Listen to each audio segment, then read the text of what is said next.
Menjadi penjajah bunga yang selalu berada dekat dengan makam juga bukan pekerjaan biasa-biasa saja. Pengalaman spiritual yang sering menghampiri bisa membawa jera, tapi bisa pula membuat batin kian tebal. Di sekitar Tanah Kusir, mereka yang berjualan bunga untuk nyekar menyebar di sepanjang jalan menuju area pemakaman. Pemirsa, penelusuran saya masih berlanjut dan saat ini saya akan menemui seorang penjual bunga di TPU ini.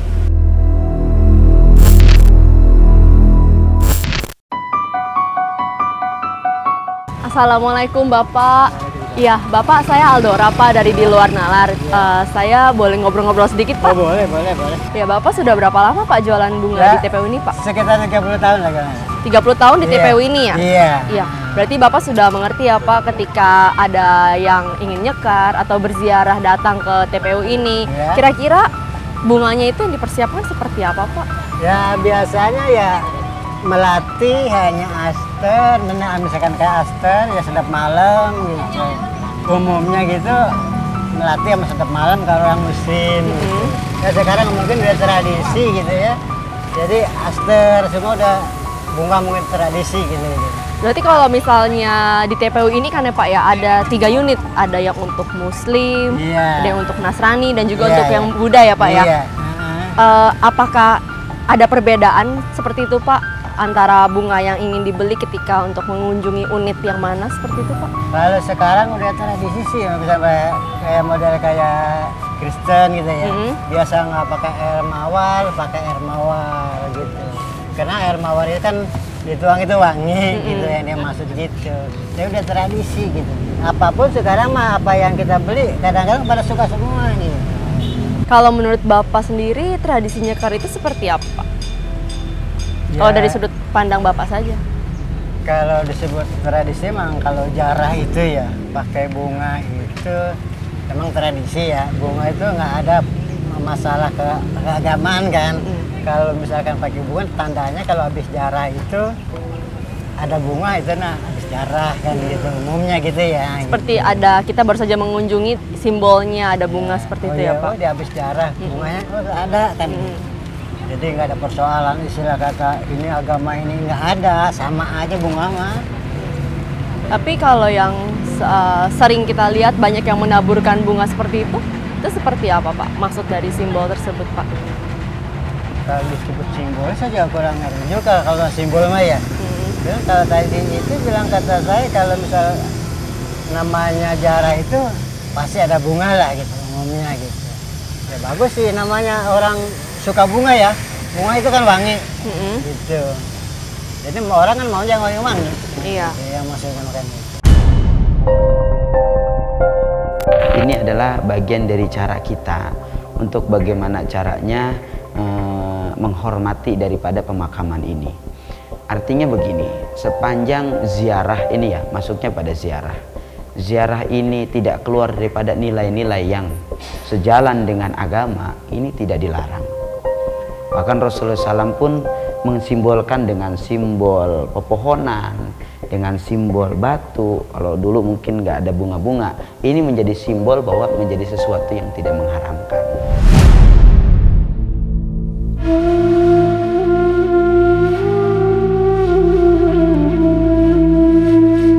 Hari-hari ini sebulan menuju Ramadan. Tradisi nyekar mekar di sekitar Tanah Kusir. Inilah saatnya para penjajah bunga menemukan berlimpah berkah. Tapi keberkahan setahun sekali itu seolah harus ditebus dengan banyak pengalaman di luar nalar yang tidak jarang mengguncang rasa takut. Yang banyak datang untuk berziarah dan nyekar di TPU ini juga biasanya nih rata-rata orang melakukan hal tersebut itu biasanya malam Jumat ya Pak ya? Ya malam hari Jumat, ya malam Jumat, hari Jumat, Sabtu Minggu rame gitu.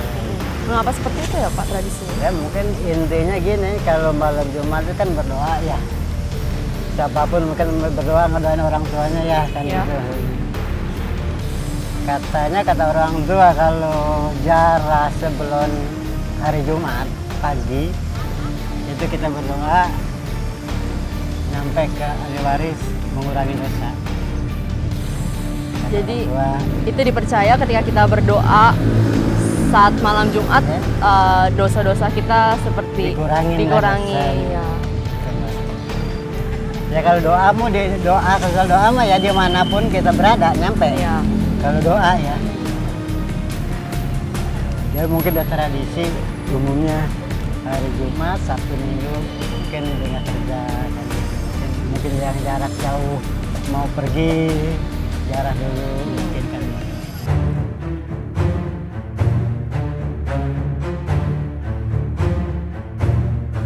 Saya pernah tidak Pak, Bapak melihat ketika ada yang mungkin saja nih Pak, ketika lagi membeli bunga di tempat Bapak atau sedang melakukan ziarah ke makam, Bapak melihat ada yang penziarah yang seperti aneh seperti itu Pak? Dalam artian anehnya adalah melakukan kebiasaan yang tidak seperti biasanya seperti itu. Dari tahun 75 sampai sekarang saya belum pernah. Belum pernah ya? Belum pernah ngelihat istilah kata setan lah, apalah. Tapi kalau jalan sama setan, sekali pernah.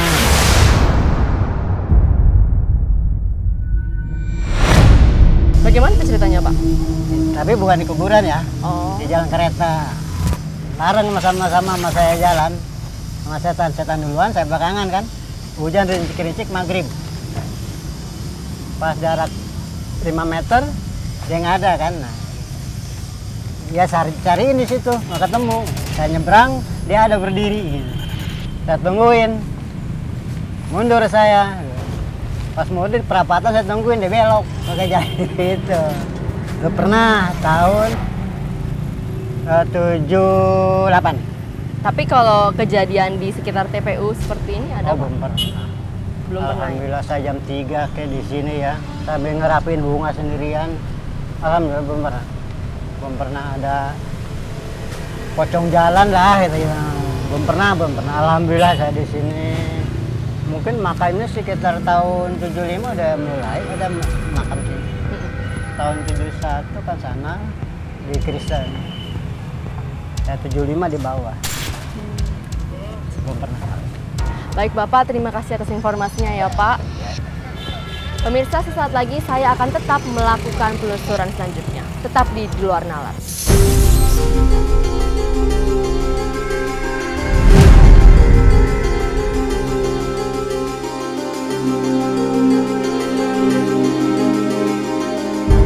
Tanah Kusir adalah salah satu kompleks pemakaman besar di Jakarta Selatan. Banyak cerita tak biasa yang bisa dikisahkan dari TPU ini. Bagi pengelola makam, hari-hari menjelang bulan puasa memang saat sibuk melayani peziarah yang ingin nyekar, memberi penghormatan kepada leluhurnya yang sudah tiada.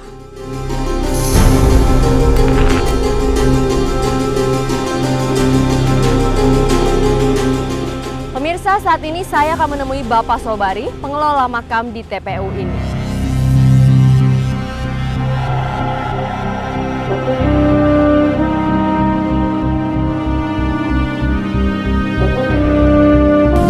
Assalamualaikum Bapak. Ya, saya Aldora dari di luar nalar. Jadi saya ingin bertanya sedikit seputar TPU ini, Pak. TPU ini sudah berapa lama ya, Pak? Setahu saya itu pembukaannya tahun 1970-an. Nah, sampai saat ini. Dari tahun 1970 ya. Dan saya dengar juga TPU ini ada pembagian seperti itu. Bisa dijelaskan Pak pembagiannya seperti apa? Jadi di sini ada 3 unit, rasanya ada 3 istilahnya agama. Di sini ada Muslim, Nasrani dan Buddha. Di sini ada 3. Nggak semuanya TPU itu ada 3, istilahnya ada 3 agama. Banyak kan paling enggak unitnya Kristen Nasrani doang atau Buddha doang atau istilahnya Muslim doang. Tapi di sini di TPU Tanah Kusir dibagi dalam 3 agama. Dan juga perawatannya berbeda nggak Pak antar agama? Tentunya pasti berbeda ya. Tapi seperti apa perawatannya Pak masing-masing dari perbedaan agama tersebut? Kalau perawatan seintensif kita juga belum mampu ya, Pemda DKI itu belum mampu untuk perawatan secara intensif, tapi saya continue. Jadi continue itu ya kan berkala sama gitu. Mau apa unit Islam, Nasrani ataupun Buddha sama kita samakan gitu. Mulai dari kebersihannya dan juga pengurusannya seperti itu sama ya? Ya, semuanya itu kita sama rata. Cuman memang perbedaannya adalah kalau saya secara intensif itu kan ditunjuk, ya kan, dan Pemda DKI juga kita belum mampu kaitannya untuk secara intensif, ya kan, melakukan hal secara intensif karena di sini jumlahnya kurang lebih hampir 65.000 makam ya? Betul. Dan menurut Bapak tradisi nyekar itu seperti apa, Pak? Sampai sekarang kan kita masih terus menjalani ya. Itu kan tradisi, kalau kata mungkin dari mungkin nggak tahu nenek moyang kita atau mungkin leluhur kita yang dulu kan itu kita dikeluarkan tradisi nyekar. Tujuan nyekar itu kan mungkin ya kan diibaratkan itu memanjatkan doa, bukan kita mempercayainya makam tersebut, cuman kita memohon ya kan kepada Tuhan, cuman kita mendatangi, ya kan, istilahnya kalau kita bahasa keseharian itu silaturahmi ya.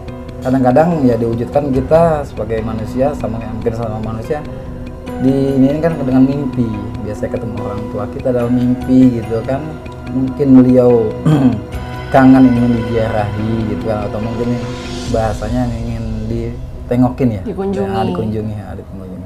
Makanya muncullah tradisi nyekar seperti itu, mendatangi makam seperti itu ya.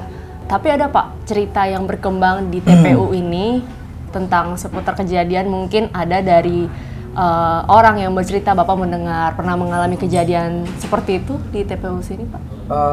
Kalau cerita memang ya ada. Seperti ya, apa, Pak? Seperti contohnya waktu itu di lokasi di sini kan lokasi yang pertama kali adanya TPU Tanah Kusir. Jadi di sini istilahnya lebih tua lah, ya kan, lokasinya itu lebih tua. Karena ini pas pembentukannya itu dibuatnya tahun 1970-an itu. Di sini lokasinya. Jadi di sini mungkin banyak makam-makam yang dikategorikan ya sudah cukup lama. Cukup lama, juga mungkin juga nggak tahu sejarahnya dulu seperti apa. Tapi memang ada cerita katanya, cuman karena mungkin di sini dianggapnya udahlah ya kita masing-masing aja gitu kan, masing-masing ya, mungkin yang abstrak ya, kita yang nyata ya nyata. Tapi pernah kita ditemukan cerita gini. Ada seorang wanita yang malam dia sedang berjalan gitu, ada juga karyawan kita lagi duduk dekat makam sambil membawa anak kecil, ditanya gitu kan, Bu mau kemana, itu kan kondisinya malam ya, sekitar jam-jam 10-an lah. Oh, iya. Kok jam segituan kok masih ada perempuan ya kan. Tapi ya yang tahun kemarin yang sering terjadi di sini tuh kebanyakan itu yang mengerjai itu ojek online. Di sini tuh tahun kemarin tuh sering, kalau nggak salah tahun kemarin tuh ada 3 atau 4 kejadian yang memesan ojek online. Oh, jadi ojek online tersebut seperti mendapat pesanan tapi dari sini, Pak, dan tidak ada yang memesan? Ada yang memesan, tapi itulah yang memesannya itu orangnya nggak jelas gitu, koordinatnya ada di sini ya kan, tapi ya dicari ya nggak ketemu orangnya.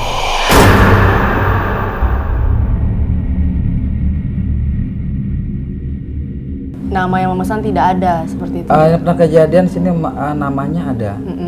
Tapi katanya itu pas saya dapat cerita, beliau itu baru dimakamkan jam 2 siang tadi, terus kejadiannya sekitar jam 7 malam. Oh, jadi dia memesan itu jam 7 malam ya kan. Pas di ini koordinatnya beli yang memesan waktu itu kan atas nama perempuan, saya lupa namanya.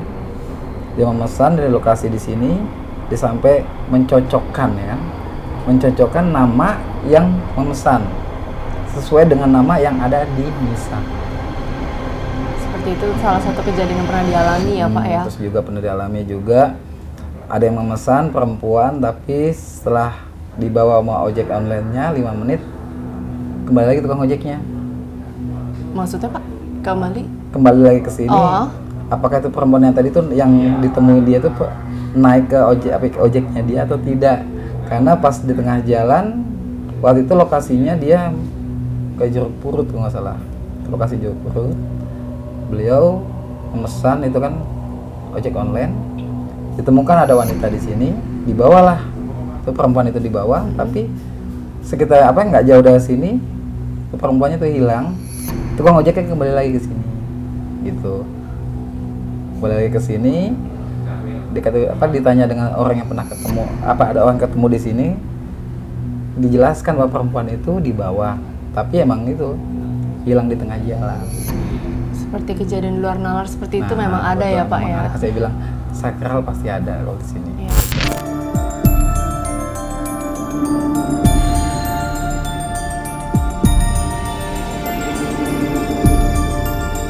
Menjadi pengelola sebuah pekuburan tentulah juga pekerjaan yang menantang.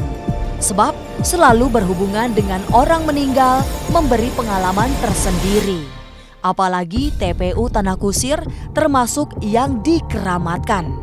Berbagai cerita seram datang, juga tentang para pengemudi angkutan umum, termasuk ojek online yang mendapat pesanan misterius yang datang dari tengah makam.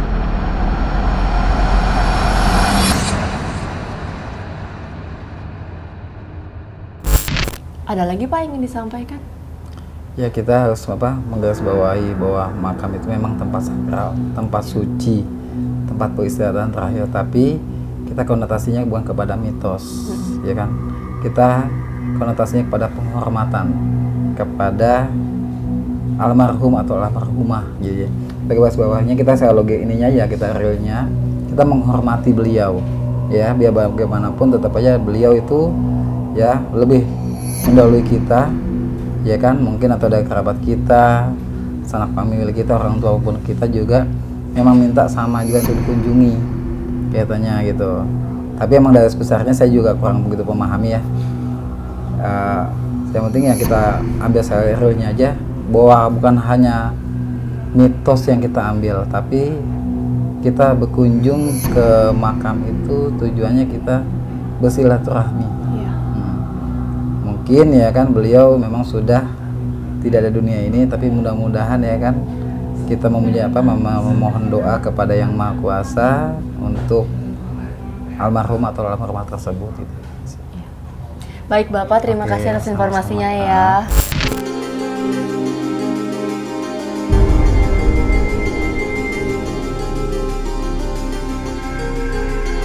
Pada akhirnya rangkaian memahat hormat kepada mereka yang tiada akan selalu dilakukan minimal setahun sekali lewat tradisi nyekar. Pada momen-momen tertentu, nyekar dilakukan secara massal, misalnya di bulan Ruah sebelum masuk Ramadan. Inilah langkah penghormatan terakhir yang akan terus mengalir sesuai amanat untuk selalu mikul, dhuwur, mendem jero kepada para leluhur. Banyak informasi yang dapat digali untuk meluruskan fenomena ini. Demikianlah penelusuran saya terkait fenomena penghormatan terakhir. Saya Aldora, di luar nalar.